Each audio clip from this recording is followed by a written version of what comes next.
Hello, Pure Powerhouses. It is my sincerest pleasure to introduce you today to a great beauty care visionary who also happens to be a very dear friend of mine, Shiri Sharfati. Not only is Shiri actual beauty and skincare legacy, the daughter of the founders of the globally celebrated skincare brand Repassage, which has been developing the most cutting-edge marine-based skincare products, tools, and devices since 1980, but growing up with this in her DNA, it was only natural that Shiri fill the shoes as partner and executive vice president of Repassage, taking the renowned family business into the next millennium. Shiri is also a licensed esthetician and has co-founded her own boutique beauty and wellness firm, Marcotti Group, and is the founder, developer, and distributor of 23 Skin, a beauty brand based on honestly sourced and raw ingredients that provides spa quality results at home. Shiri has been quoted and featured in the New York Times, Wall Street Journal, Beauty Independent, and on CNN, CBS, and Fox, and is a writer for The Observer and Thrive Global Online. If you don't yet follow Shiri on Instagram, I highly recommend you do so. You'll find her at Shiri, S-H-I-R-I, Sharfati, S-A-R-F-A-T-I. The illuminating out-of-the-box subject matter of her post span the spectrum of all that is cutting edge in useful skincare tools and what it really means to be a successful leader in this industry. I personally find Shiri to be one of the most inspirational, high-vibe women in the business of beauty around today. Most of all, she is so generous with her insights and so clearly about the business of elevating the lives of those she reaches. Shiri is a passionate and knowledgeable presenter and has been an invited speaker at aesthetics conferences around the world. A native New Yorker, Shiri earned a master's degree in cosmetic and fragrance marketing and management from the Fashion Institute of Technology. She now lives in Miami with her husband and 2 children. Shiri is here with us today to share highlights of her invaluable treasure trove of beauty and skincare perspectives and to address the maze of beauty product ingredients, tools, and devices that can make this category such a minefield. Welcome, Shiri, and thank you so much for being here with us today. Thank you so much, Natalia. That was so beautiful. I really appreciate you and your high vibe energy. And every time I get to sit in front of you or talk to you on the phone, it always can go on and on because there is so much to talk about between us. And I really appreciate you inviting me on to speak to your members here today. Well, that's beautiful. Thank you so much. We're going to have some fun now because I want to hear all about your beauty philosophy first and foremost, so we can set the tone for everything that comes next. So, Shiri, will you share with us your beauty philosophy? Yeah, absolutely. I think that growing up in the skincare and spa industry, I mean, skincare was always second nature to me. So it was kind of like learning to brush your teeth as a kid. I already learned how to do my 3-step skincare routine. Like I will never forget the first time I went away to sleepaway camp. I used to set my alarm on a couple minutes earlier than that like blast of the bugle outdoors because I needed time to do my cleanse and my moisturizer and my sunscreen. And this was in the 4th grade. And everyone in my bunk was like, what is Shiri doing in the bathroom for so long? But I was like, I was adamant about it because it actually never felt like a chore to me. It was really just part of my routine. And I always strongly recommend that anyone who has kids, that they teach them from an early age, because when it doesn't feel like a routine or something that I shouldn't say, when it doesn't feel difficult, you'll never think about doing it, right? It's kind of like your job. If you love what you do, it never feels like work. And the same is true with just proper hygiene tools. So really for me, it's always just about making it part of your regular routine and you'll never feel like you're doing another chore.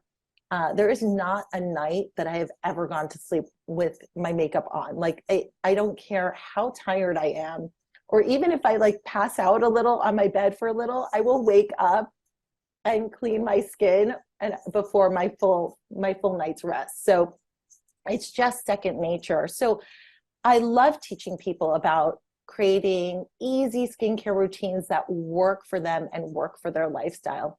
And then when I went on my own journey of becoming a mom of two, and when I was pregnant, obviously it's a time where most women start reflecting on the ingredients that they're utilizing on their skin. Our skin is our largest organ. And so it really became an added layer of concern of, what am I applying on my skin every single day? You know, what are the fragrances behind it? What are all the things that are unseen or unknown, right, beyond the inky list of ingredients?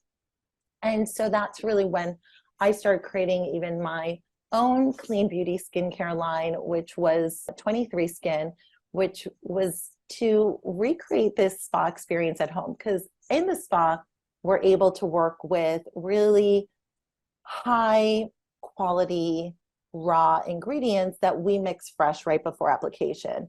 And as a busy mom, a working mom, and with two little ones, I felt like I'm in the spa industry, but I kind of became that shoemaker's daughter without any shoes. I never had time for myself in those early years. So by recreating these high quality, spa quality ingredients that someone could just mix and recreate a fabulous mask they can do on themselves at night, maybe when the kids are tucked in, that became my moment of self-care. And that was something I wanted to share with people, and why I developed my own mini indie skincare brand that also gained a lot of traction in the press and media. And I was very happy to have some celebrities understand the mission of the line and really get behind it. So today I wear many hats, and I'm very proud to work for a USA-based manufacturer, which is my family business, which is Repechage Skincare, and also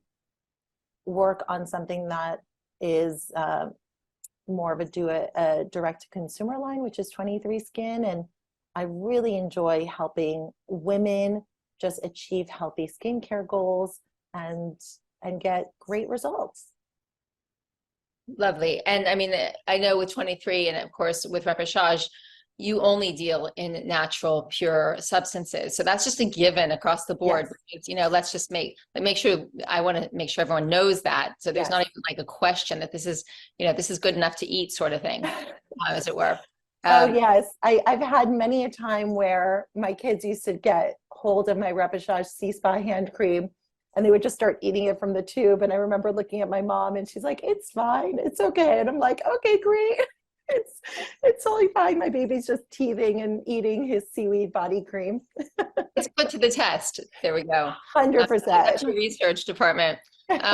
So, I mean, so Shiri, what products and devices and tools really work and which don't, and which do you, I know we spoke a little bit about the ones that you have a bit of contention around because of how they're being abused and misused and overused. And I don't, let's see, where should we begin in this? Because there's, from whether it's needling or deep peels or microderm or LED, there's just so many. Yeah. So I think I'll let you take the lead on what you want, how you want to approach that. Yeah, I think, again, starting with the basics of having a great skincare routine, and then obviously visiting a professional licensed esthetician for monthly care services is of utmost importance.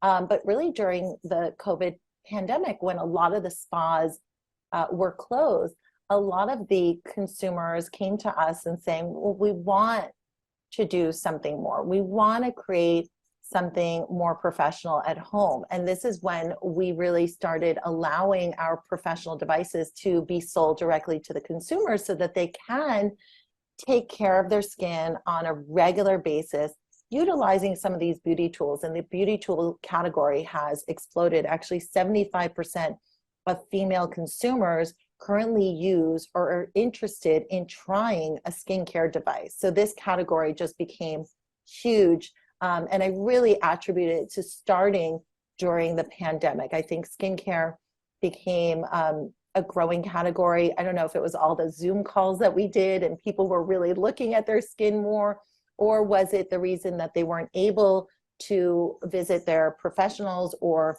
their dermatologists or even their plastic surgeons, and they decided to take better care of their skin.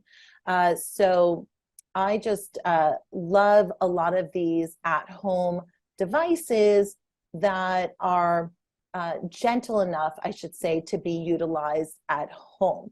So I am not a fan of at-home devices that are going to be invasive or puncture the skin. I'm definitely not a fan of at-home microneedling. So anything that's going to puncture the skin or cause skin damage, leave it to the professionals. And even with microneedling, and I will say this since I am a Florida licensed esthetician, you really need to make sure that you're going to someone who is practicing within their scope of work. And as much as I hate to say this, it is not an esthetician's scope of work to puncture the skin. So microneedling is actually beyond a licensed esthetician scope of work. So if you are going to go and do something more invasive that punctures the skin, please go to see a qualified doctor or nurse that is licensed to do a more invasive or aggressive treatment. I think that's very important. A lot of times people are just seeing the wrong people or trying to do this at home because they saw a YouTuber do it or someone on TikTok doing it, and they think that this is something that they are allowed to do at home. But you can really cause a lot of trauma to the skin. I know this is something, yeah. Yeah, I want to jump into this because a couple of things have come up. One is that you've got this wound healing response that I want to talk to you about in a second. But it would seem to me that you could really get an infection from an unlicensed or unknowledgeable, the wrong person operating a microneedling. So you've got like these two layers that shouldn't be at home microneedling, like those roller things, right? Are those roller ones? Or there are various approaches. Or some of them have like now pens, even microneedling pens. Right. Exactly. Yeah. So you've got that. So the at-home one is no-go because that's just, you're not equipped to do that yourself unless you're distinctly taught how to do it, certified. And then there's the estheticians who are also not necessarily equipped to be doing this. And then you can wind up with infections, I would imagine, all sorts of other problems. And we'll also love you to touch on the adjacent procedure of the vampire facial. Oh my goodness. You can do that too. I don't know if that's like passe now, but tell me what you think. But you know, the thing is with all of these things, sterilization is so important, right? So even if you're going to be utilizing a Lancet, which again, in the state, every state is different. Every state has their different board requirements, but in the state of Florida, even an esthetician's not allowed to use a Lancet. But if a state does allow a Lancet, they have to have a sharp box in their treatment room. So they have to be disposing of these things the correct way or doing proper sanitation. So if your esthetician is just, saying, oh, I clean my tools at the end of the day, well, that is not good enough. Or, oh, I spray alcohol. I'm sorry, that's not good enough. We need to have proper sterilization of our implements that we're utilizing in the treatment room, because exactly what you said, if the treatment room sterilization process is not being conducted in the correct way, and now if we're drawing blood, that comes with a whole other guidebook of how to sterilize and how to dispose. Well, not only are we looking at potential skin infection, staph infection, MRSA, herpes, but the list can go on. We've seen, right? We've read the news when these things happen of someone who ended up with a vampire facial and then ended up contracting HIV. This is a real possibility. So really, it is of utmost importance to know who are you seeking these type of professional treatments from, and what are their sanitation guidelines, SOPs, standard operating procedures for whatever the procedure is. But I will say what I like to use, because light therapies have been used since ancient times. We really understand the benefits of light therapy. It's one of the oldest therapeutic treatments. Sunlight benefits in treating skin diseases have been used for thousands of years. So with our LED devices that I know you have said have become quite popular among your members, LEDs are complex semiconductors that are able to convert electrical current into narrow spectrum light. So we're able to gently and effectively utilize LED lights at home and have great results. And I know this is different, I should say, than the more advanced uses of lasers, which would be penetrating the skin much deeper than an LED light therapy that we're going to be utilizing at home. So this is going to be gentle, effective, at-home treatments where we can actually gain the best results. So it's kind of the same way plants use chlorophyll to convert sunlight into plant tissue. LEDs can trigger that natural intracellular photobiochemical reactions. And this can range from anything from skin tightening, anti-aging results, to also sebum reduction, and also a reduction in inflammation in the skin. Okay, so a couple things there. I want to explore the different kinds of devices that are for that. I also want to get your take, if we could just go back a little for a second to the vampire facial and the needling. Yes. To unpack that a little bit more, so that we can give the listeners a chance to determine whether they're even favorable under the right circumstances. So separately, microneedling and vampire facial, what do you think of them as a beauty application under the best circumstances? I personally, I understand the reasons for the vampire facial. Again, this would require a phlebotomist, so someone who is trained in working with blood. And here we're working with the blood platelets that are then massaged into the skin. And I know clients who have incorporated this in their professional treatments and have had great results. I just get wary with recommending anyone to do a procedure like this. And I also just get wary. I'm not a good blood person.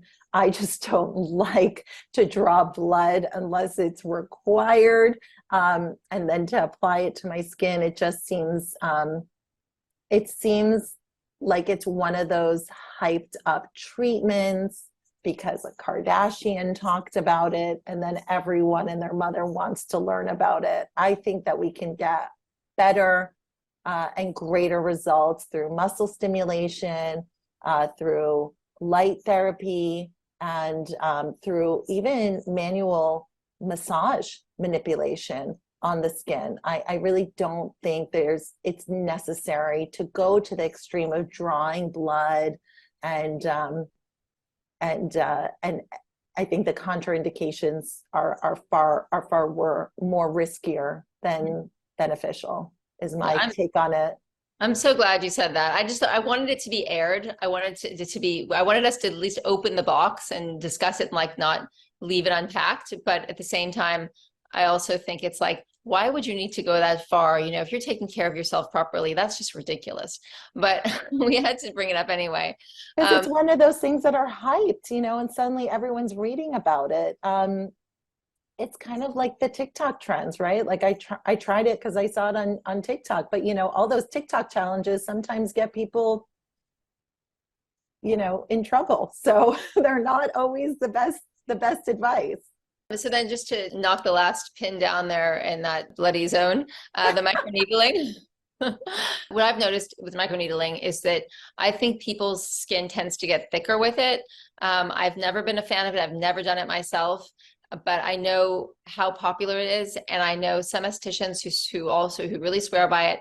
And I know some women in their early 20s who are doing it and just like, why? But I guess they're also, it's unbelievable how young people are getting fillers and things as well. We can get to that separately, but microneedling is just so popular. It and is. It so is so celebrated. popular. Actually, we even as a company couldn't shy away from it because our estheticians were asking us to talk about it and to feature it.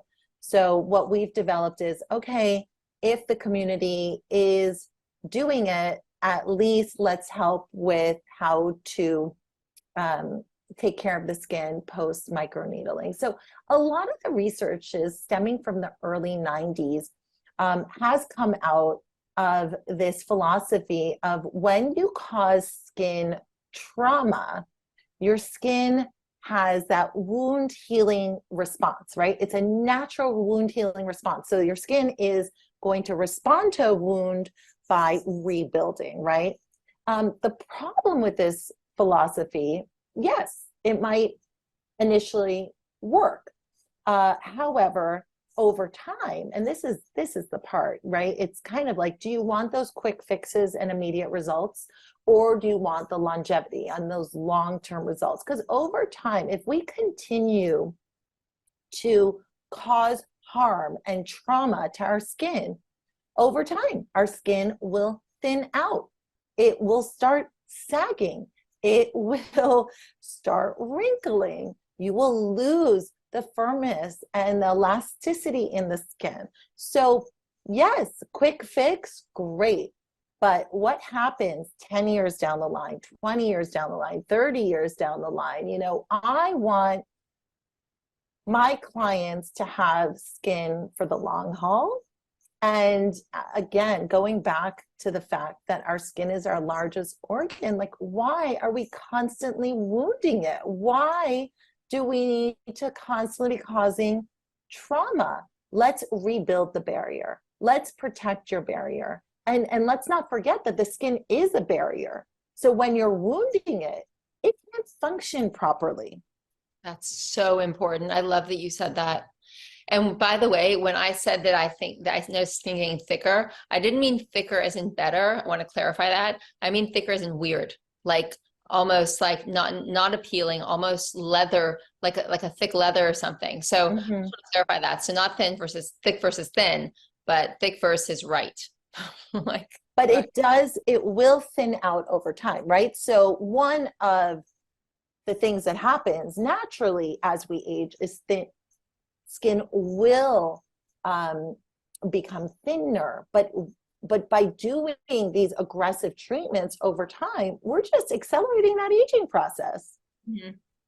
Yeah, and the fact that people are not thinking long term, or that their estheticians are willing to do something in the short term without, considering the long term situation for their clients is also a little bit like, it just seems a bit wonky. Doctors too, doctors and right, and any there's a lot in the medical field too that are the whole med spa thing. I kind of forgot for a moment that existed, but that's obviously in like a massively growing industry. I deflect my eyes from that sort of thing because I'm not engaging with it, and I kind of forget. Like I forget people still eat M&Ms. I forget that they're med spas, but I know they must be.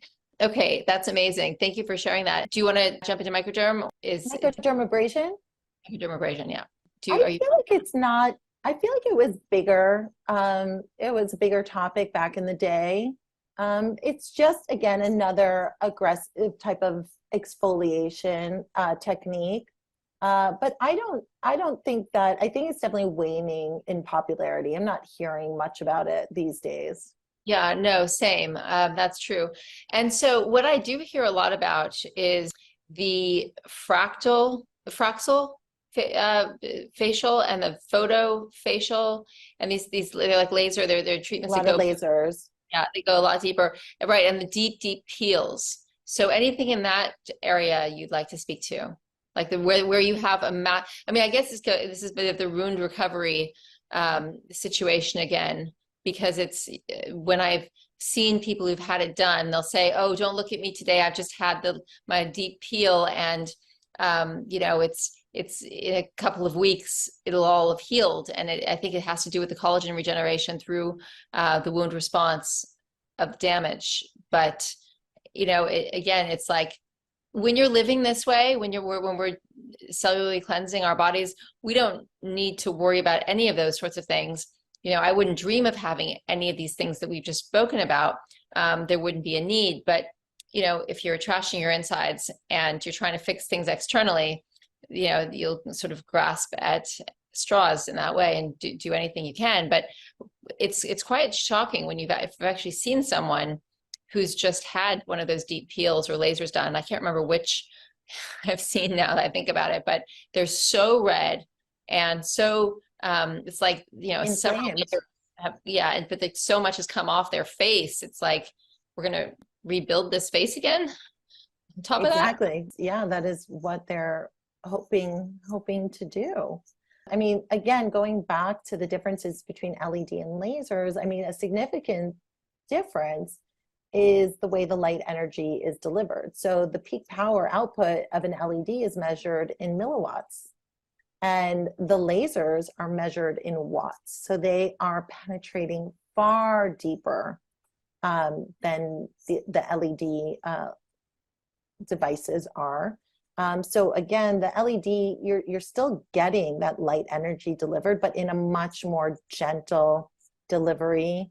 And it's the same wavelengths of light compared to lasers, but a significantly lower energy output. So I think that's really the significance. And this is just my philosophy in general, is that we can achieve great results with gentle exfoliation, gentle modalities.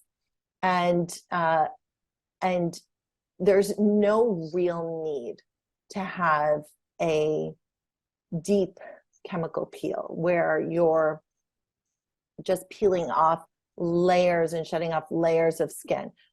Your skin naturally exfoliates every 27 days. Like, this is nature, right?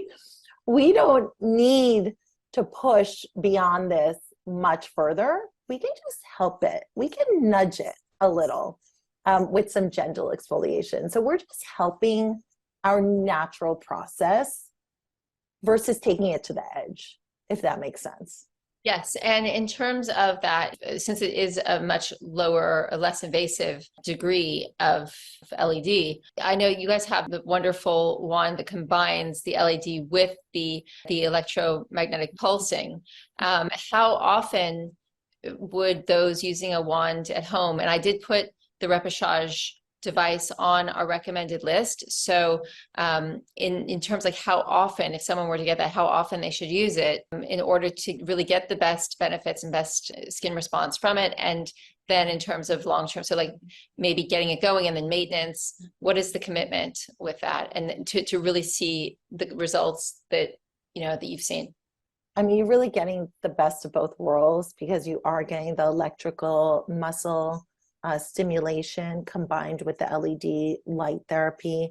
So we're really it really becomes almost a workout for your skin, because we're able to stimulate the muscle and pulse the muscle so it contracts and reacts.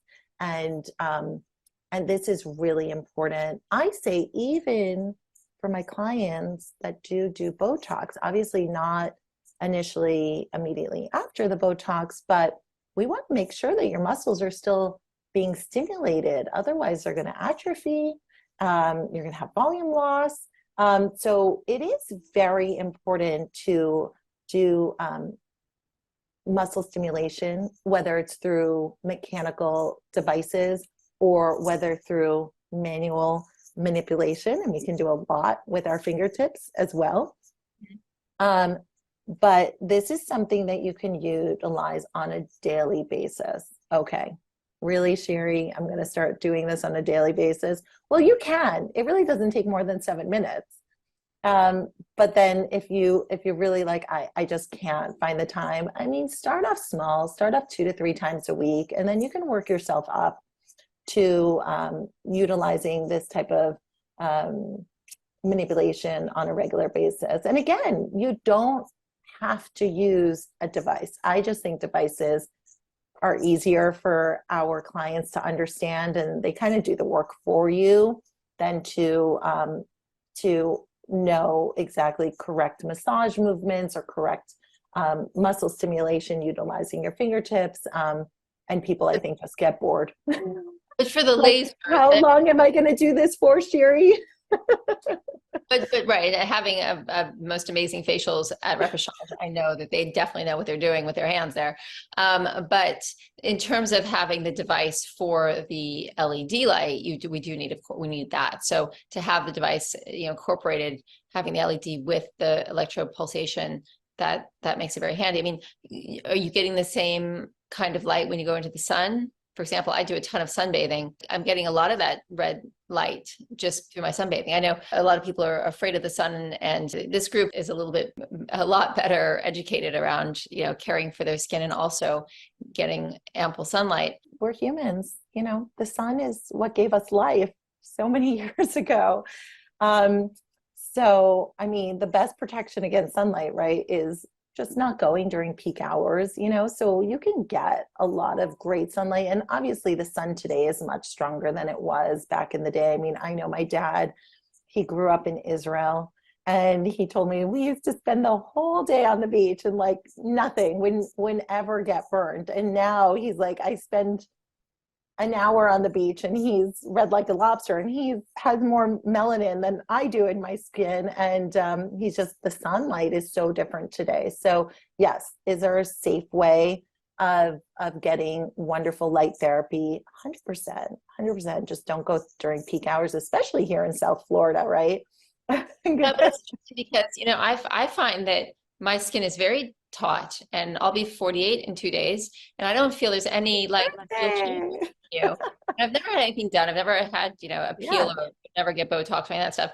And I feel like it's as tight as it's ever been, and I do get a lot of light. So maybe, is it possible that under the right conditions, with a cleansed body and all the right usage of the sun at the right hours, I'll usually wear a pea cap or a straw hat because I do protect my face, but Right. nevertheless, I must be getting enough of that red light I must have been getting enough of that red light over the years, because it's the same light. It's just not solely like I'm using, right? I mean, am I I mean, getting that's how I started this conversation. I mean, this is ancient therapies, right? yeah. The problem is today that most of the population, we do not work outdoors. We are not in, we are not outside as much. We're in front of our screens much more often. So most people don't get sunlight. I mean, at a minimum, 10 minutes a day, right? I mean, at minimum, but people aren't even getting that. Mm-hmm. Yeah, you're right. So, all right. So that, and the fact that that device exists is really cool. I've actually never used it, but I've seen it, and it looks amazing. But We have to get you one. Did I know? I have to get you one. You're going to have to try it I out. think I told you I got the other one. You're like, oh, you should have let me know that before. But I think that the pulses are so interesting because we do get a bit lazy and don't always think, okay, let me do my facial massage. I do love the vacuum as well, the facial cups. You can speak to those in a second if you want to. I've got so many more questions for you. No, I have to say, on the EMS, I know we talked a little bit about microneedling. I actually describe this to my clients as it feels a little bit like microneedling, because you feel like you have these little needles on your skin, and you can actually see when the device is on your skin, you can see a lifting, like this will happen or this will happen. And it's people get, wow, I've never felt that sensation before when I utilize it in my treatments. And I said, well, this is something you can do at home. You can do this on a regular basis. There's no problem. See, I love the sound of that. It makes so much sense. I'm a huge fan of Nikola Tesla, and for him, it was everything. We live in an electrical universe, and electricity is alive, and we're not talking about artificial electricity that, like everything is based on, we are electrical beings. So when we don't move and our cells get clogged, we basically just snuff that electrical impulse out. So it makes so much sense that to simultaneously be cleansing the body of the obstruction to the electrical impulses, and then introducing and reintroducing, reminding the body of its electrical impulse through a device like this makes so much sense. So I love that. That lines up beautifully. Anything you want to say about bringing fresh blood without drawing blood to the skin? That's why I love the Belabachi cups, because the facial cups that, you know, you suction and then you send the blood directly to the places where you're vacuum cupping. How do you feel about that? I mean, any type of stimulation is going to increase the circulation in your skin, right? We understand this inherently for body massage, and I feel like most of the population understands why and when they want to go get a body massage. And this is just a learning curve. Like, we need to understand we have an intricate amount of muscles, facial muscles, you know, and so stimulating our facial muscles on a regular basis, yes, it increases blood flow, blood circulation. This is going to help with your collagen and your elasticity in the skin. So collagen is what gives your skin that firmness, and elasticity is what gives it the snap. I often think that a lot of clients that rely on plastic surgery, they end up, what you were talking about, having that dense looking skin, right? It almost looks like it has too much collagen because it's just super firm without the bounce and the snap. But youthful looking skin always has the bounce and the snap to it as well. Right. And so manual stimulation of this, doing any of those, whether it's gua sha or cupping or any of those modalities, or electrical muscle stimulation or manual manipulation, any of those tools are going to help bring blood flow to the skin, which is going to make you look rosy cheeked and fantastic, and glowy and healthy, and it's going to keep your muscles looking taut, right? I mean, it truly is a workout for your face, because we don't get to work out our face. We don't get to go to the gym and work out our face. So how can we do this to increase that blood flow to our skin on a regular basis?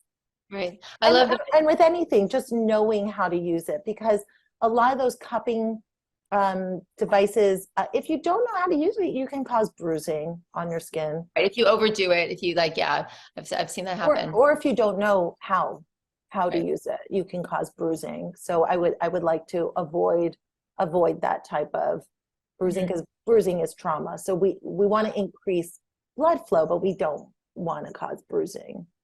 Right. And if anyone's doing this at home using the Bellacci cups or hasn't used them before and wants to, make sure your skin has a nice bit of oil on it. You want it to be like really nicely oiled up. And then you want to make sure you keep the cup moving. You never want to hold it in one place. Sometimes I'll hold it on my lips for a minute just to bring a little bit of blood flow, and I'll look like, you know, Daffy Duck.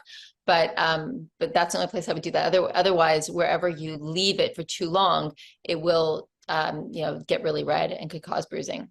But I mean, basically a couple things, takeaways from that wonderful delivery there is, one is that, you know, at the end of the day, it does come down to blood flow, clean blood delivering oxygen to every cell. Every cell needs oxygen. That's why the whole system of the vascular venous system works the way it does. It's a delivery system, because the cells can't live without fresh blood, and the fresh blood is oxygen. It's an oxygen delivery system.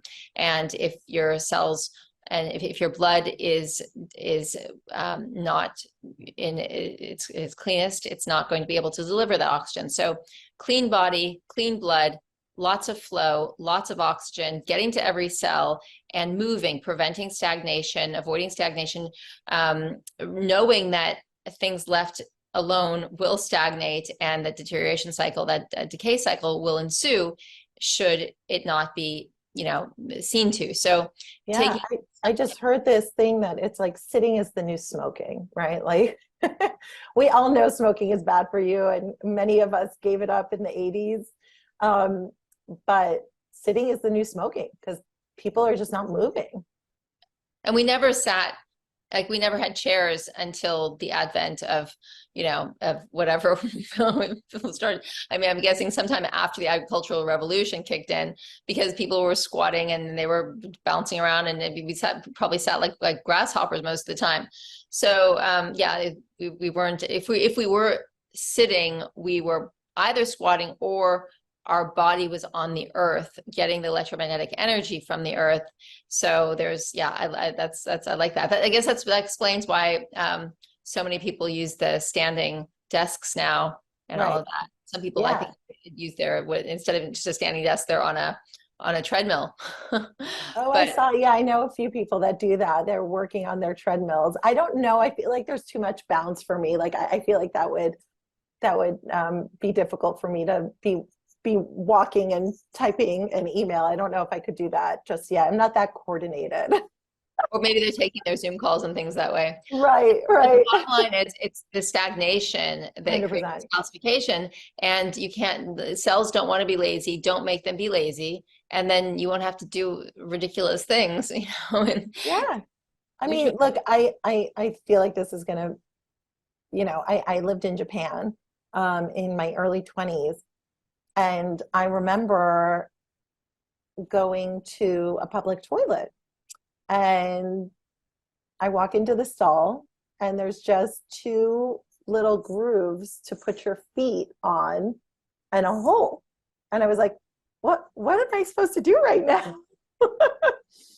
I was dressed to the nines. I had a skirt and tights and everything. And I was just like, oh no, I don't know if I could really do this. But by the end of my stay in Japan, and I was there for almost 6 months, I just didn't even want to use what they called Western toilets, because it was just so much cleaner and easier and better to use the Japanese style toilets. And so just even the way that we use the restroom is so different, right, in Western culture versus Eastern culture.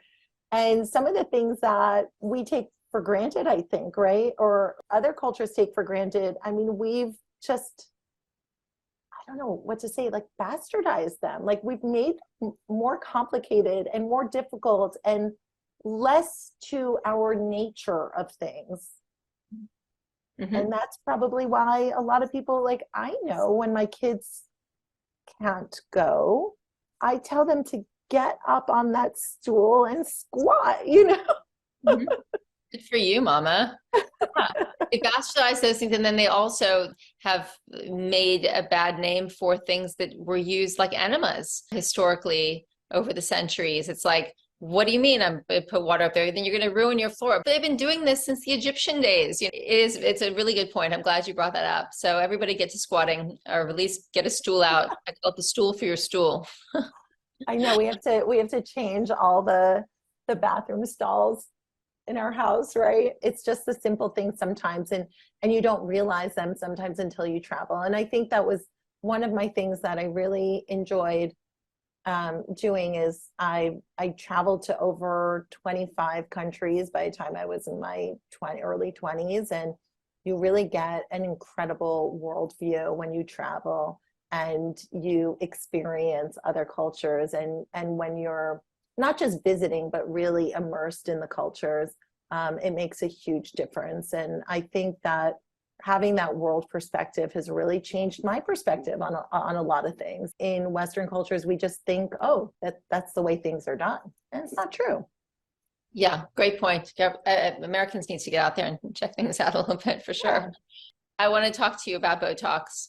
I know you've got a lot to say on that subject, and I'd love you to just lay it all out. Don't hold back. Well, I always feel that there's too much pressure today around Botox. Like, it has become, more and more of my clients don't even say if I get Botox anymore. They're saying when I get Botox. It has become so normalized in our society, and I think it is because of this growing population of influencers that we see on social media, on Instagram or TikTok, that make going to their regular Botox visit the same as and more commonplace than it is to go and get your hair blown out, right? Without any information to the end consumer of what really are the contraindications of getting Botox. Like, this is not the same as getting a blowout. And there are contraindications that people are not made aware of. And unfortunately, until it's too late, because they just think it's so commonplace and so normal. But I always hesitated a little to talk about it, because I always felt that people would say, well, if it makes me feel good, why do you care? And I don't. If it makes you feel good, great, have at it.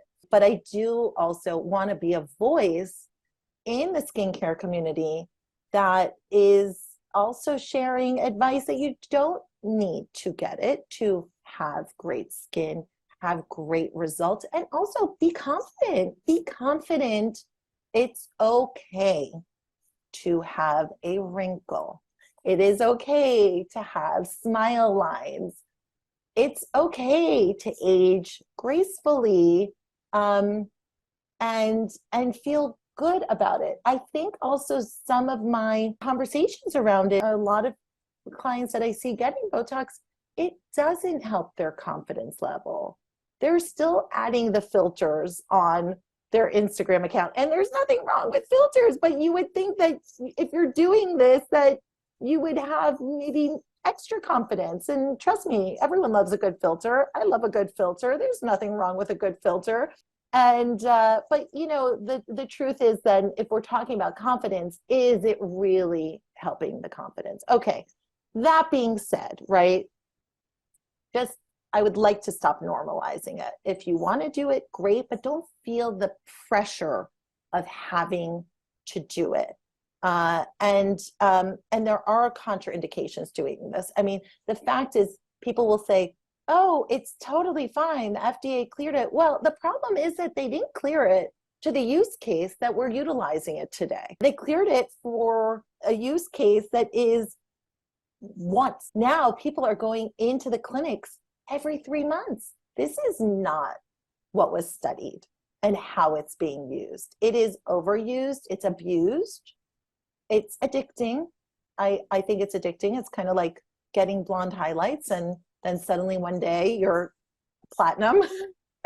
It has the same cumulative effect on your psyche. And I think long term, we really still don't, even though it's been around for 20 years, we still really don't understand fully how people are utilizing it today. And I think that is something that unknown terrifies me a little.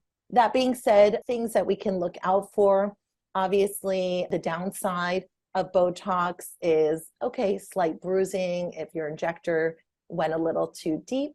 And also we can also have the muscles. Obviously going to a great injector is very important, and someone who's board certified, etc. But this can happen even with the best doctors, okay? And I've seen it happen, collapsing eyebrows, asymmetrical face, drooping eyelids, even drooping facial expression in the face. And all the standards of beauty, right, are about symmetry. So if you're doing something that makes you look asymmetrical, it's really not the look that you're trying to achieve at that moment. Muscle atrophy as well, a concern. And the thing that I've noticed a lot, maybe something that people don't talk a lot about, is that when you are numbing, right, we are numbing the muscles, nerves. What is happening is you're going to have an overcompensation in other areas. So if we are going to relax this muscle here, you are still making that expression, but you are unable to express it. So those expression lines, you might notice I notice this on newscasters, they end up having wrinkling in the nose area. This is not a normal place to get wrinkling, okay? And yet everyone I see who has overdone Botox ends up getting a wrinkling in the nose area. Overcompensation by other muscles is what's going to happen. The other thing I've noticed is an elongated forehead. Okay, some people actually go in for this procedure because they want an elongated forehead. but most people don't. Why is this happening? Because of the frontalis muscles is actually your occipital muscles are here. So when you are numbing the frontalis muscles, you're going to have an equal and opposite reaction back here by your occipital muscles, which is going to create an elongation of the forehead. Okay. So notice this is something that gets me, and you will start noticing it. The people that I see, especially on social media, they start looking a little bit like alien cone heads, you know. Yeah, maybe the aliens have just all done too much Botox. That is the future self.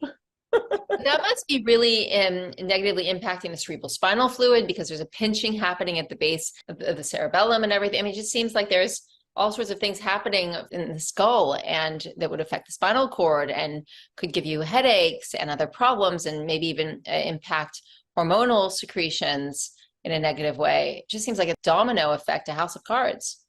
Well, you are injecting a known toxin into your body, right? And this always gets me, right? It's the clients that come in and they say, oh, I really want clean ingredients and I want, you know, the cleanest, purest products. And then and yet they're going in every 5 months or 6 months or 3 months for their Botox injections. Like, I don't understand it, right? I don't. I think there's a meme about it, but I really don't understand it. I'm so glad you explained that to us so beautifully, and so it's such great detail. Can you speak on Restylane, Rejuviderm, or maybe even not, if you don't want to trust the brand names of them, the concept of these injectables for plumping the skin? And there's a lot of various different, like you have mentioned, various different type of injectables. Back in the day when injectables were just starting, they were more chemical based. Now we're utilizing things that are naturally found in the body, like hyaluronic acid, that can be injected in order to fill certain areas. So these are fillers. So basically, if you had a crease in the forehead, or you want to fill out these lines or your smile lines, this is where an injectable like hyaluronic acid injection could be utilized. It's not going to last too long, right? At some point, it's going to dissolve. But these are, I don't know how natural. I mean, I haven't gone in and checked every single ingredient in there, but there are some that are supposed to be more natural than others. And that's all I'm going to say about it, because I'm not a doctor. I don't do injectables, and I haven't worked with injectables, and I don't know all the ingredients that are, or the list. I haven't investigated the list of ingredients that are in them, but I would definitely check anything that is FDA approved, or that you get at a medical practice. Don't take it face value. You can always get a list of ingredients for that product, and don't be afraid to ask. I find this interesting. You know, people ask me all the time, like, about ingredients in my skincare products, and we literally have a label, and, you know, have to disclose all the ingredients, and the ones that we don't, I will gladly help break down the ingredients for my clients. But for some reason, people are intimidated to ask their medical practitioners about a list of ingredients. And this goes for anything that you inject, whether you inject something into your child or yourself. Ask for that list of ingredients, because there might be something hiding in there, like latex. Yeah, yeah. So, okay, that's great. I appreciate that that as well. What I've noticed, I do hope it's moving towards, if we can find things that are more natural born, or things that are already recurring in your body, that you can get good results with. I mean, I think that there might be an opportunity for that. But again, like I said, and like, you know, and you and I, we just don't do it. But I do think that there has been research around it to get better.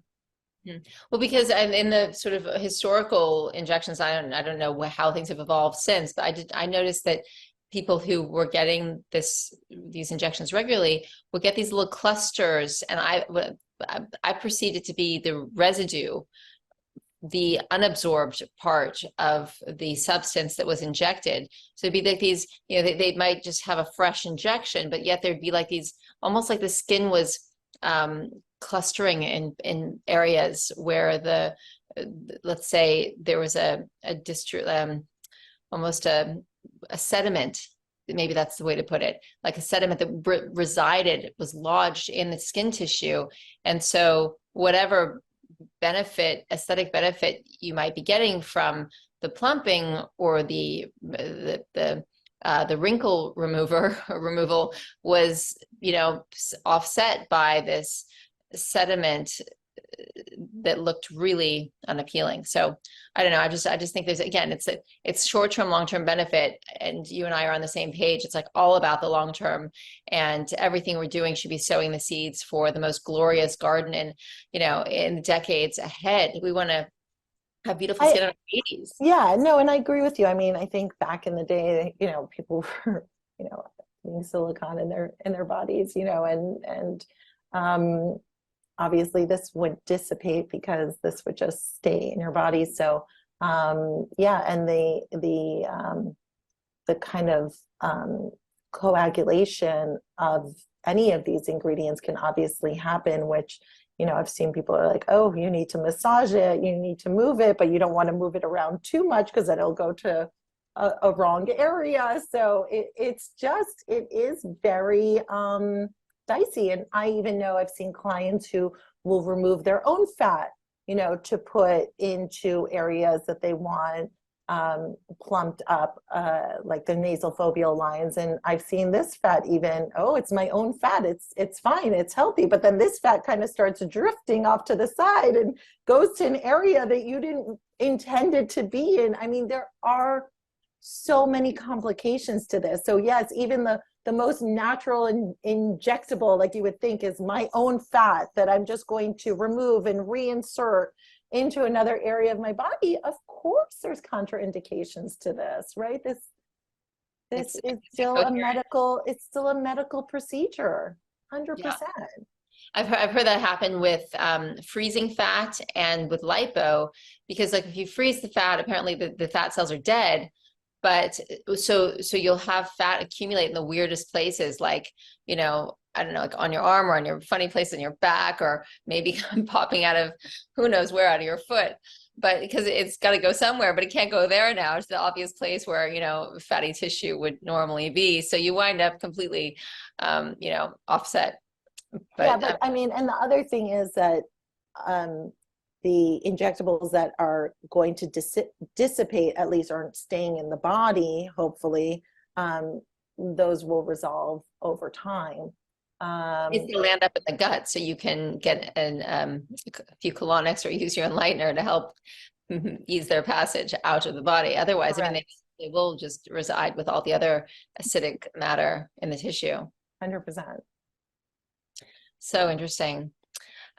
Is there anything you would like to tell our listeners and leave them with today? Any special insights or any kind of modalities? Anything we didn't touch on that they should know? Or I think the most important thing is look at yourself in the mirror at least twice a day and love on yourself. Just look at yourself and say, you are beautiful, you are gorgeous, you are stunning, you look glowing. And I think that those things being said to yourself, and have a loved one also say it to you from time to time, is really the best thing to have glowing skin for years to come. Because I will tell you, those happy hormones are going to give you all the glow you need, 100%. And remember, stress increases your cortisol levels, which will wreak havoc on your skin. So start your day with a positive mantra to yourself, smile, surround yourself with loving, incredible people. I'm so lucky to have Natalia in my life to give me that wonderful, positive feedback, because sometimes, we all need it and we all need to hear it. And then touch yourself. I mean, I think that is one of the things why I always say manual manipulation is so incredible, because touching yourself, hugging someone, being touched, hugging your child or your partner, skin to skin contact, all of those things are going to increase your oxytocin levels and make you feel radiant and rush. We were talking about blood flow rush. What wonderful ways of increasing circulation in your skin. And you can do this in a wide variety of ways, whether it's giving yourself a beautiful facial massage at home or going to see your skincare professional for that burst of circulation and blood flow, or just, again, wonderful skin to skin contact that's going to increase those great hormones in the skin. I think those are what are so important. Go get out there a little more, jump on a trampoline, like Natalia says. I mean, go move. And you will see that glow within, glow without. And I think those are the most important things. I hope anyone listening to this podcast feels free to follow me on Instagram at Shiri Sharfati. I'm happy to answer any of your burning skincare questions that we didn't cover today, or even help you with just getting yourself on a great routine that you can stick to and get those incredible transformational results that we're all looking for. And that's it. I appreciate you, Natalia. Thank you so much for having me on today to speak to your incredible group of members. Oh, Shiri, we are so blessed to have had you. Thank you for bringing your beautiful luminous light and leaving us with that really perfect vision of inspiration to love and be loved and share that oxytocin and the joy and the happiness. At the end of the day, that is what it's all about. And you're such an inspiration. Keep spreading that word. And it's obviously all working for you, whatever you're doing. And I know what you're doing. You just shared it with us so we can all have that outcome as well. Thank you, Shiri. It's wonderful. Thank you.